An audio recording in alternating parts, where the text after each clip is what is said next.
சிருஷ்டிப்பின் நாட்கள் ஒவ்வொரு நாளும் அது 1000 வருஷமா. ஏனென்றால் 2 பேதுரு 3:8 இப்படியாக எழுதப்பட்டிருக்கிறது. பிரியமானவர்களே, கர்த்தருக்கு ஒரு நாள் 1000 வருஷம் போலவும் 1000 வருஷம் ஒரு நாள் போலவும் இருக்கிறது என்கிற இந்த ஒரு காரியத்தை நீங்கள் அறியாதிருக்க வேண்டாம் என்று இந்த வசனம் இங்கே குறிப்பிடப்பட்டிருக்கிறது. அதாவது இந்த வசனத்திலே பேதுரு என்ன சொல்கிறார் என்றால், கர்த்தருக்கு ஒரு நாள் என்பது 1000 வருஷம், 1000 வருஷம் என்பது ஒரு நாள் போலவும் கர்த்தர் அதை எண்ணுகிறார் என்று இந்த வசனம் இங்கே தெளிவாக இங்கே குறிப்பிடுகின்றது. நமக்குள்ளே சிலர் என்ன செய்கிறார்கள் என்றால், இந்த வசனத்தை கொண்டு வந்து ஆதியாகமம் 1ஆம் அதிகாரத்திலே சிருஷ்டிப்பின் நாட்களுக்கு இது சம்பந்தப்படுத்தி சிலர் பேசுவது வழக்கம். ஏனால் வசனம் இங்கே எழுதப்பட்டிருக்கிறது அல்லவா, அது பேசுவது நம்ம அதை தப்புன்னு சொல்ல முடியாது. வசனம் இங்க கொடுக்கப்பட்டிருக்கிறது. அதுதான் நாம் இன்றைக்கு பார்க்க போகிறோம். இந்த 2 பேதுரு 3:8 சொல்லப்பட்ட இந்த வசனம் என்பது அது சிருஷ்டிப்பின் நாட்களுக்கு அது பொருந்துமா அல்லது பொருந்தாதா, அதை நாம் இன்றைக்கு பார்க்க போகிறோம். நான் மீண்டும் வாசிக்கிறேன்.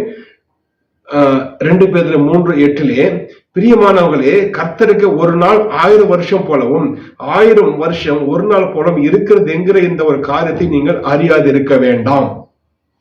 இந்த வசனத்தை நீங்கள் நீங்கள் கவனித்தால் இதை நம் ஆதியாகமத்தில் ஒப்பிட முடியாது. ஏனென்றால் இந்த வசனம் எழுதப்பட்டிருக்கிற இந்த அதிகாரத்தை நாம் முழுவதும் நாம் வாசித்தால் நமக்கு அந்த உண்மை புரிந்துவிடும். அதாவது சிலர் இந்த வசனத்தை ஆதியாகமம் 1ஆம் அதிகாரத்திற்கு ஒப்பிட்டு ஒவ்வொரு நாளும் 24 மணி நேரம் கால் அளவு நாள் இல்லை, ஒரு நாளைக்கு அடுத்த நாளைக்கும் ஒரு நாளுக்கும் அடுத்த நாளுக்கும் இடையே 1000 வருஷம் அதாவது கேப் இருக்கு.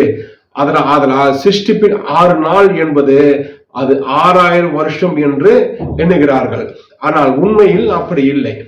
உண்மையில் நாம் சொல்ல போனால் தேவனுக்கு நாட்களும் வருஷங்களும் எப்படி இருக்கின்றன என்பதையே பேதுரு இந்த வசனத்திலே சுட்டி காட்டுகிறாரே தவிர அவர் ஆதியாகமம் 1ஆம் அதிகாரத்தை கருத்தில் கொண்டு இதை அவர் சொல்லவில்லை. அதாவது தேவனுக்கு நாட்களும் வருஷம் எப்படி இருக்கிறது, அவருடைய பார்வையிலே எப்படி இருக்குது என்பதுதான் பேதுரு இங்க குறிப்பிடுகிறார் தவிர ஆதியாகமம் 1ஆம் அதிகாரத்திலே இது சம்பந்தப்படுத்தி அவர் கூறவில்லை. மேலும் இயேசு கிறிஸ்துவின் 2ஆம் வருகை தாமதமாவதற்கான காரணத்தையே பேதுரு வசனத்தை சுட்டி காட்டுகிறார் என்பதை இந்த வசனம் இடம்பெறும் அதிகாரத்தை நாம் முழுவதும் வாசித்தால் நமக்கு நன்றாக புரிந்துவிடும். அதாவது நமக்கு 1000 வருஷம் நீண்ட காலமாக இருப்பது போல தேவனுக்கு இருப்பதில்லை என்பதனால் நமக்கு 2ஆம் வருகை தாமதமாக தென்பட்டாலும் ஆனால் தேவனுக்கு எந்த ஒரு தாமதமும் ஏற்படவில்லை என்பதையே பேதுரு இந்த வசனத்திலே அவர் சுட்டி காட்டுகிறார். ஏனென்றால் காலத்தை சிருஷ்டித்த தேவன், அதாவது தன்னைத்தானே சுற்றும் விதத்திலே பூமியை சிருஷ்டித்து கால கணிப்பு முறையை உருவாக்கின தேவன் கால வரையறை எதுவும் இல்லாத நித்திய தேவனாக இருக்கின்றபடியினாலே எல்லா காலமும் அவருக்கு ஒரே மாதிரியாக அவருக்கு இருக்கிறது. அதாவது தேவனுடைய பார்வை நீண்ட காலம் குறுகிய காலம் என்ற வரையறைக்குட்பட்டவராய் தேவன் இல்லாதவராய் இருக்கிறார். இதனால் நமக்கு ஒரு நாள் குறுகிய காலமாகவும் 1000 வருஷம் நமக்கு நீண்ட கால பகுதியாகவும் நமக்கு தென்படுவது போல தேவனுக்கு இருப்பதில்லை. ஏனெனில் அவருக்கு எல்லாம் ஒரே மாதிரியாகத்தான் இருக்கும். ஏனெனில் நமக்கும் தேவனுக்கும் காலம் ஒரே மாதிரியாக இருப்பதில்லை. எனவே நம்முடைய அறிவிற்கு ஏற்றது போல தேவன் தம்முடைய கால வரையறைக்குள் அவரை கொண்டு வர முடியாது என்பதை விளக்குவதற்காகவே இந்த வசனம் பேதுரு இங்கே குறிப்பிடுகிறார். அதாவது கர்த்தருக்கு 1000 வருஷம் ஒரு நாள் போலவும் ஒரு நாள் என்பது 1000 வருஷம் போலவும் இருக்குது என்கிற இந்த உண்மையை அவர் இங்கே தெளிவுபடுத்துகிறார். இதே போல சங்கீதம் 90:4 கூட தேவனுடைய பார்வையில் 1000 வருஷம் என்பது நேற்று கழிந்த நாள் போலவும் ராட்சியமும் போலவும் இருக்கிறது என்று குறிப்பிடப்பட்டிருக்கிறது. இந்த வசனமும் சிருஷ்டிப்பின் நாட்களை கருத்தில் கொள்ளாமல் தேவனுக்கும் மனிதனுக்கும் காலம் எப்படி வித்தியாசமா இருக்கிறது என்பதையே சுட்டி காட்டுகிறது. நான் மீண்டும் வாசிக்கிறேன் பாருங்க. அந்த 2 பேதுரு 3ஆம் அதிகாரத்தை நீங்க 2 பேதுரு 4 நீங்க வாசித்தா உங்களுக்கு உண்மை புரியும். நான் 4ஆம் வசனம் வாசிக்கிறேன். அவர் வருவார் என்று சொல்லுகிற வாக்கு தத்தம் எங்கே? பிதாக்கள் நித்திரை அடைந்த பின்பு சகலமும் சிருஷ்டிப்பின் தோற்றம் முதல் இருந்த விதமாய் இருக்கிறது என்று சொல்லுவார்கள். பூர்வ காலத்தில் தேவனுடைய வார்த்தையினாலே வானங்களும் ஜலத்தினின்று தோண்டி ஜலத்தினாலே நிலை கொண்டிருக்கிற பூமி உண்டாயன என்பதையும் இப்படியே அவர் சொல்லிவிட்டு சொல்றாரு, பிரியமானவர்களே, கர்த்தருக்கு ஒரு நாள் 1000 வருஷம் போலவும் 1000 வருஷம் ஒரு நாள் போலவும் இருக்கிறது. இந்த கருத்தை நீங்கள் அறியாதிருக்க வேண்டாம். தாமதிக்கிறார், 9ஆம் வசனம், தாமதிக்கிறார் என்று சிலர் எண்ணுகிறபடி கர்த்தர் தமது வாக்கு தத்தத்தை குறித்து தாமதியாயிராமல் ஒருவன் கெட்டு போகாமல் எல்லோரும் மனம் திரும்ப வேண்டும் என்று விரும்பி நம்மை நீடிய பொறுமையுள்ளவராய் இருக்கிறார்.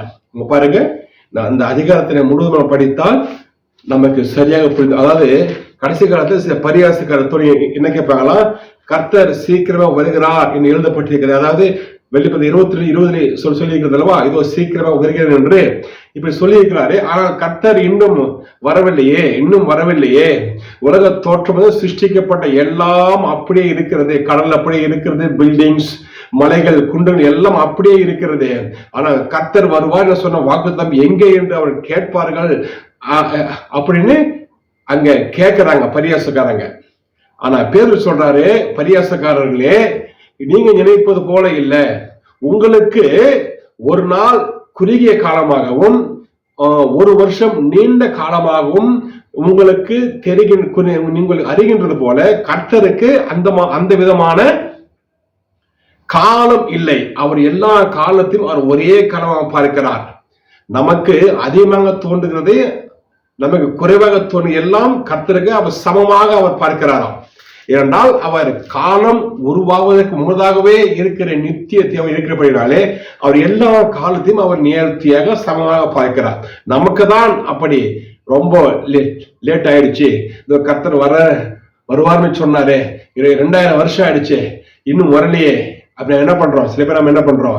விசுவாசத்தை விட்டு நம்ம விலகி விடுகிறோம். ஆனால் கர்த்தர் அவருடைய பார்வையிலே 2000 வருஷம் என்பது ஒரு 2 நாள் போலதான் அவருக்கு போய் இருக்குது. அவருடைய பார்வையிலே இந்த 2000 வருஷம் என்பது 2 நாள் தான் அவருக்கு போய் இருக்கிறது. இதை குறிப்பிடுவதற்காகத்தான் இந்த வசனங்கள் இங்கே குறிப்பிடப்பட்டு இருக்கிறது. ஹல்லேலூயா. பிரியமான கர்த்தருடைய ஜனங்களே, கர்த்தருடைய நாள் சீக்கிரம் வரும் என்பதை நாம் அவரோடு எதிர்பார்த்து கொண்டு இருக்கிறோம். நாம் கரதரையற்ற பிழையற்ற வாழ்க்கை நாம் வாழ வேண்டும். கர்த்தர் வரும்போது நாம் அவருக்கு எதிர்கொண்டு செல்ல வேண்டும்.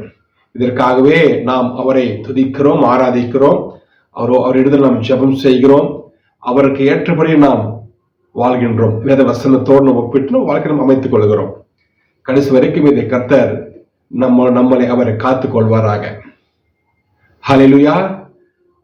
பிரியமான ஜனங்களே, இந்த வேத குறிப்பு உங்களுக்கு பிரயோஜனமா இருக்குமென்றால் இந்த செய்திக்கு ஒரு லைக் கொடுங்க, சப்ஸ்கிரைப் பண்ணுங்க. இதே போல நாம் இன்னும் தொடர்ந்து வேதத்தில் உள்ள ரகசியங்கள் நாம் அறிந்து கொள்ள போகிறோம். தேவ ஆவியானவர் அதற்கு உதவி செய்வார். கர்த்தர் உங்களை ஆசீர்வதிப்பாராக. ஆமென்.